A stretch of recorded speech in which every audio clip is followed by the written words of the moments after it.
All right, boys, let's just do it live. I just went live. Yeah. You did? I did.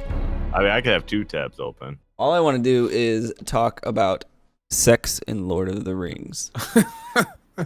Well, All I right. like sex, so let's talk about this. The thumbnail's actually pretty dope. It looks like a Prime Video button. That you just like, oh, this is a TV show. I'm clicking on it. That's your best work yet. Thank you. Thank you. I thought so too. I mean, it was half my idea. And There's a 10 years of YouTube difference between your original one and that one. So, I mean, we're all going to tell you it looks good, but, you know. yeah, I just need you guys to be honest. Oh, I'm always honest. Trust me, even when it hurts. All right. All right. Continue, Gondor. So, how do you guys feel about there potentially being sex in the new Lord of the Rings TV show? Well, Game of Thrones was pretty successful. Yeah, it was. I guess I don't have some I don't have some childhood attachment to like Lord of the Rings being like some Disney show, if that makes sense. Like Well, isn't that how like, people are viewing it? Like the outrage? Well, yeah, I mean, to Pesh's point, the Second Age was, I mean, that's when the TV show is supposed to take place, is during the Second Age of the world, where the movies take place in the Third Age. And the Second Age is not a children's story. It is not The Hobbit. It's not Lord of the Rings. It's a lot of family friendly. Oh, I didn't think about that. It's a lot of backstabbing and corrupting and brutal killing. I don't know if you guys are familiar with the story or anything. Well, it's the rise of Sauron in Middle Earth. So basically, this is a very, very long story short. Numenor was this island where all the men of Gondor and all the kings came from, and basically there was this king. He was messed up in the head, had all the power and all the money and all the armies you could ever want and wish, and he basically kind of wanted to be ruler of everybody. So he took his entire army and he sailed off into Middle Earth, and he marched on to Mordor, where obviously I would hope everybody watching this would know where Sauron is coming from. And basically he takes Sauron prisoner. Sauron is like, well, all right, I can't beat this army. This army, I thought I was doing well, but not well enough. So he takes the king. It's a crazy name, ar-pharazon. He takes Sauron prisoner and takes him back to the island of Numenor as his prisoner. But then 3 years later, through lies and deceit and corruption, Sauron is the right-hand man of the king. And it's kind of like, in the Two Towers and stuff, when Grima Wormtongue is taking Theoden under. Maybe next time we'll mute the Yeah, it's all right. It's all right. We're doing it live. We love this. We'll do it live. Okay, so kind of saw The Hobbit. I would say like 2013. I was living at my dad's house. So like 2013 probably, right? Hobbit. Yeah, 12, 13, and 14. One each year. Okay. I guess some people do perceive them as children's. Is that what you're trying to say? Yeah, I mean, so originally in 1937, The Hobbit was published as a children's story. Sure, but okay, so then you what starts as a story becomes a world, and then as a world grows, it develops, and more is added to it. So it's just no way that this may have started as a children's book. Correct. Yeah, I mean the children's book takes place inside this world that lasts thousands and thousands of years. It's a growing world. It's eventually got to break that 16, 18, whatever age group, and then get there. It's just the next step. Yeah. Well, I mean, yeah, that's essentially it. He actually, I mean, he created the languages first. He wanted the languages to have a world, so then he actually started writing The Hobbit and The Lord of the Rings and The Silmarillion. We go into his backstory, but that's for another video. But basically, so my first point when I was saying the Second Age wasn't a children's story. So when Sauron is the king's prisoner, he convinces the king to worship the Dark Lord, which is not Sauron, even though we all think it is. He's only the Dark Lord of the Third Age. So the 10,000 years before that was a guy named Melkor or Morgoth. Doesn't matter. So he convinced him to worship the Dark Lord instead of the other gods that everybody else worshipped, to cut down the White Tree. And I'm pretty sure we all know the White Tree, the symbol of hope, Gondor. the men, my symbol. And then they built a temple to Morgoth. They tore down their temples to the old gods, and they built a temple to Morgoth. And in that temple is where they started to conduct human sacrifices. Ooh, and it's talking my language now. They tore the hearts of men out and spilt their blood into the temple as sacrifice to Morgoth to release those men from death. Okay? It's not really something you would hear in a children's story anyway. And not to mention the king, ar-pharazon, he forcefully, this is how it's described, he forcefully took his bride, who was the actual rightful heir of Numenor. She was the next in line, but he wanted even more power, so he forcefully took her, usurped the throne, and forced her to change her name to his. No. This is likely what we're going to see in the show. So here's my quick guess is I would like to think they're trying to make 5 seasons out of this show. So I'm hoping that they show all of this leading up to. So okay, let me step back. The Fellowship of the Ring, the very beginning, the intro to the Fellowship of the Ring, they show the Last Alliance where they cut the ring off of Sauron's hand.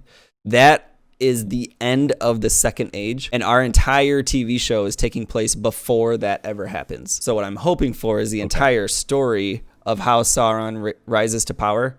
So everything that I'm describing to you right now, it took place after the ring was already forged. So this is most likely going to show up in the TV show. I'm praying that it does. So right now we're discrediting basically Hobbit being a children's tale is what you're saying. Well, it's fine and dandy that the Hobbit is a children's story. It's just there's a lot of people. The world. Yeah, the world is not. The world is a dark, backstabbing, corrupting place. I mean, like if you look at this article that I have pulled up. This is from the onering.net, okay? This is one of my rants. I'm going on a rant on this, okay? So he says here, imagine if suddenly you have to press pause, take the smallest children out of the room and have the talk. Well, you get it. Okay, so wrapping up my first point, the Second Age of the world of Middle-earth was not a children's story. There should not be kids watching this show. And if there are kids watching this show, the show will most likely be rated M for mature because of the brutality and the violence, let alone the sex and nudity that there is excuse rumored. me, it's TVMA. Violence and whatever, dude.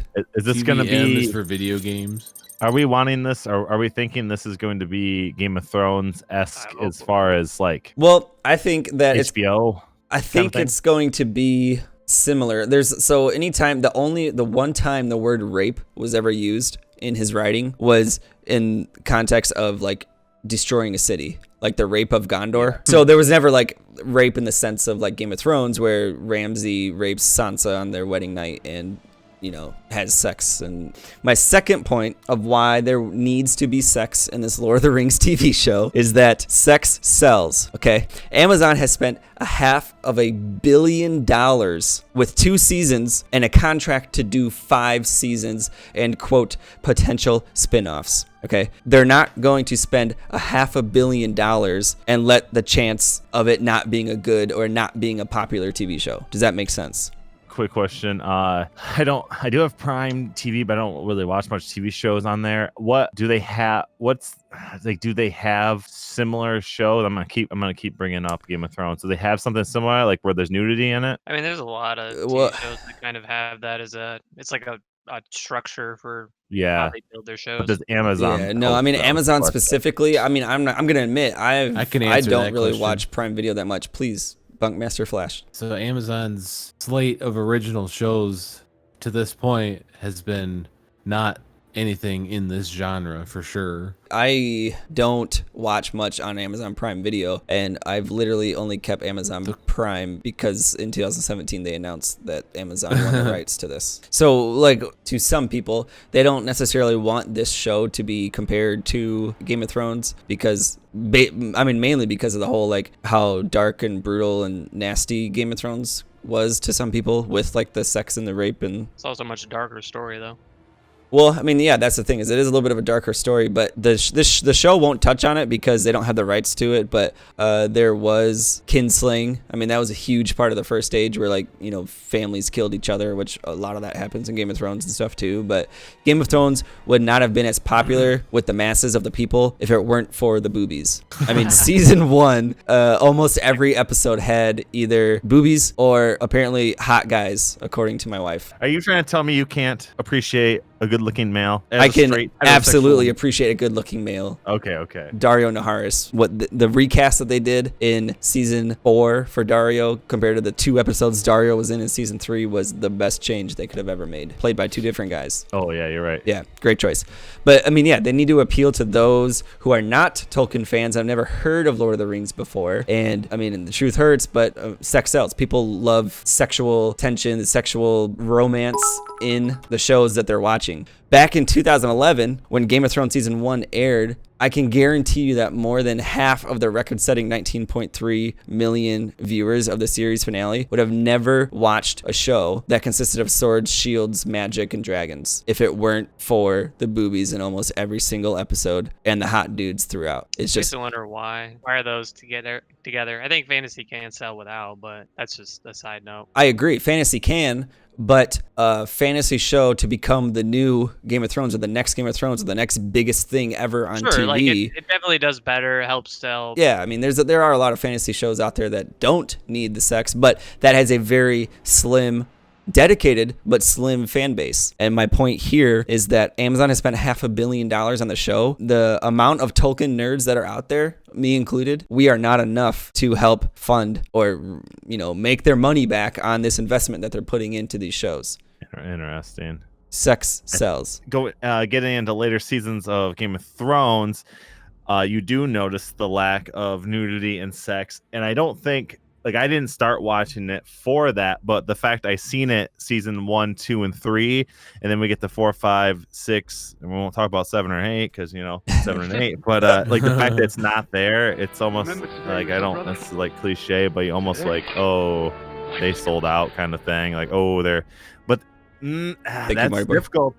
That's kind of difficult though, because I could make an argument then that they sold out to go more mainstream, and then so in that regards, did they cut the sex and the boobies because they wanted to appeal to a bigger audience? Was that part holding them back in the creator's eyes? That is, I thank you for bringing that up. That is a perfect point because, I mean, I am currently in a rewatch, as I've told you guys, and they 100% did the right thing to catch or attract the viewers and catch the people in season 1, 2. I mean, every season you go, there are fewer and fewer boobies and naked sex scenes. So that's a good point. I never really thought of it that way. They did that. They caught the viewers, and then they could kind of tell the story that they wanted to tell without overdoing the amount of sex and stuff because they already had their fan base built. That's a good question. I haven't really thought of that way. Isildur, which we all know is the guy who took the sword and cut the ring from Sauron's finger, Aragorn from Lord of the Rings, his ancestor. He's born during the Second Age. Now, I'm not saying that I hope we see the conception of Isildur. I don't care about that. It's just if there is ever a time where fitting. Fitting for the character. Exactly, fitting for the character. So if it makes sense, they're really secretive about this, and they haven't posted anything, no media or marketing since last July on Twitter. And all I did was release the map of Middle Earth from the Second Age, which is how we know all of this. But they have told us nothing, so I don't know what will be the show will consist of. But they recently, the reason why the whole sex stuff is going on is because they just recently hired a nudity coordinator or an intimacy coordinator for the show.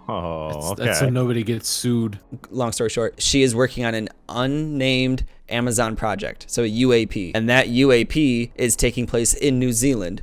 And as of right now, this Amazon TV show, whatever, they haven't named it yet, this Lord of the Rings Amazon TV show is the only thing in film production taking place in New Zealand. So they're just connecting the dots. So this is all rumor. Nothing is actually true yet. It's just whatever project is being filmed in New Zealand hired an intimacy coordinator, and when they posted the job for extras that are comfortable with nudity, water scenes, and that was pretty much it. There's this huge uproar right now. I can't believe there's so many people who don't want this. To say that doesn't happen is that just doesn't make any sense. I mean, here, let me pull this up. I think I have another article that somebody on Reddit has said. Oof, Reddit. Yeah, I know Reddit's not the great source, but at least people, they speak their mind. So the real question though, before you kind of tie this in together, did you get your pair of Dickies men's flex skinnies? Oh shit! Oh no! That's great. All right, so this dude, he goes on to talk about, long story short, but people have sex. They enjoy sex for more than procreation. Sex exists. It's fine to acknowledge that sexuality exists in a story like this. Even in Peter Jackson's film trilogy, the passion that obviously exists between Aragorn and Arwen has a sexual tension to it. So that just kind of backs my point with sex naturally happens. It will be in the show, probably. I mean, it's okay to say that people have sex. Okay, so then my third and final point, at least what I think is my final point. Let's think we've kind of touched on this already, but let's think about the time frame in which Tolkien wrote these books. So spanning from 1937 to 1949 and then being published in 54 and 79 and so on. But he wrote these books in the early 1900s. Socially, people were not open about sex or sexuality or anything like that during that time frame. Very closed door. Yes, pretty much the same way right now. All right, you're gonna see it on TV and in books, but in America, it's still like not on regular TV. So going back to the OneRing.net, in that same article that he wrote, basically. He writes that Tolkien was a super duper Catholic. How Tolkien presented sexualized content? He simply didn't. Tolkien was a super duper Catholic. In his own words to his publishers, he expressed the desire for his overall legendarium to be presented as high and, quote, purged of the gross, unquote. That's from his famous letter 131. So purged of the gross is what he says he wants his legendarium to be. He wants all the fantasy and all the magic and everything, but he doesn't need to tell the sex part of it, which I get and I understand. I get why Tolkien didn't want that, being Catholic and the time period in which he wrote it. But nowadays, I mean, you can go on Instagram for 2 seconds and find an influencer influencing their product with their body. Nowadays, sexuality is very different and talked about differently than it was in early 1900s, mid 20th century. Bottom line, the show is not meant to be a children's story. It will likely be rated whatever Bunkmaster Flash said it is for TV. Due to the brutal violence that Sauron and his men do in favor of Morgoth and the island of Numenor. And sex sells. Boobies, hot elves, they'll attract the viewers. I have a quick follow-up for you. Oh, please. I think this is their first foray into true fantasy. Oh, yeah, no. I mean, I remember when the battle was going on between Netflix, HBO, and Prime. And this was only a couple years ago, but in the world of streaming, that's like decades ago. So I was hoping that Netflix was not going to get it because they didn't have anything that cool. And obviously the show always was and has been Game of Thrones since then. I was one who was voting for HBO. I was like, all right, sweet. Game of Thrones is about to end. Definitely. I was like, Game of Thrones is about to end in a year or two. Is there a director announced? That's been our big question. There were a couple guys that were really well known for Tolkien work and Tolkien knowledge that was helping writing the script. He left the Lord of the Rings TV series project due to creative differences. So the interesting part is that the Tolkien estate still has veto control over the story. Okay. Now, it is not described anywhere as of yet what that veto power or what that veto control actually is. So let's say, again, take it from the OneRing.net. Let's say Sauron, acting as Anatar, the Lord of Gifts, tries to seduce Galadriel, and they bang and they make some children. They're not technically, with the veto power, the Tolkien estate could say no. Because it's not canon. That's not canon. It's never happened. Couldn't happen. But at the same time, after spending $500 million, Amazon technically has the rights. It's an original TV show taking place in Tolkien's second age of his Middle Earth. How involved is the estate? That's the big question. They were more involved at the beginning, and now that's pretty much the only thing you can find on it is that they have quote unquote veto power. So I mean, there was also sadly in January of 2019. Or January of this year. I can't remember because this year's taken so long. Christopher Tolkien, J.R. Tolkien's son, passed away. Oh, yeah, that's right. And when that happened, something, I don't know the details, but something happened on Amazon's end where they essentially kind of like gained a little more power with the Lord of the Rings TV show, which again, some fans were happy about. Some fans were like, oh no, what are they going to do to the show? Are they going to ruin it like Disney did Star Wars? Blah, blah, blah. But the amount of immaculate detail they've taken and put into the show already has us on good faith that they are going to stay as true as possible to the story. And then boom, nudity has entered chat and everybody's freaking out. And I hope Amazon does the right thing, which is show us some boobies. watch it come out, and he's just like, dude, this is totally not right, totally wrong, totally different. Oh, I'm going in with super high hopes, and the bar is set to like here, like all the way up. So I very well could be very disappointed when the show comes out, but I'm holding out. I'm hoping. I never thought in my lifetime I was going to see any part of Middle Earth on the screen again. And then they announced The Hobbit, and I was so excited for it. And then it came out. And and then it came out. And then it came out. And you know, that was cool. It was 10 years later. It was came fine. Out. It was fine. It was fine. I enjoyed it. And once The Hobbit was done, I was like, wow, okay, this is it. We are literally never going to see Middle Earth ever again. Like something new, that is. And then they came out with video games. Until you go to New Zealand and travel there. Well, yeah, someday. But then they started coming out with the video games, like the Shadow of Mordor, Shadow of War. Like those were cool because they were not based off of Peter Jackson's work directly, but they had a really big like hand in it and making it and everything. So I know there was one where you would you were playing as I don't know if you just played strictly as Frodo, but I remember there was a time in the game where you would play as Frodo and you would go and the like ring would always be, or the eye would always be like on a radar. So if you put on the ring, you would become invisible, but the eye of Sauron would grow. Do you know what I'm talking about? Which game? I just remember there was a part where you put on the ring and then like the eye caught you, you'd like fucking die or something like that. And that was based off that sounds the movie. familiar. Yeah, I know. I'm trying to think of it. I feel like I know it, but well, you know what, Joe? It's all right. Let's let the viewers comment down below what game that was that Frodo. True. What game was it where you played as Frodo, and if the eye found you, you died or you lost? Game over. I know that's the thing. Dude, I know it's on the tip of my tongue. And I can't think of it. All right, so as of now, let's go around the table. Where as of Sunday, October 10th, if we're gonna place your bets on more like Game of Thrones or more like The Hobbit. That's a good one. That's good. Yeah, so as of now, with the news we have, where does everyone stand? Punkmaster Flash, you go. I can only choose from those two. Yeah, Bob's or no Bob's, basically. Where are we at?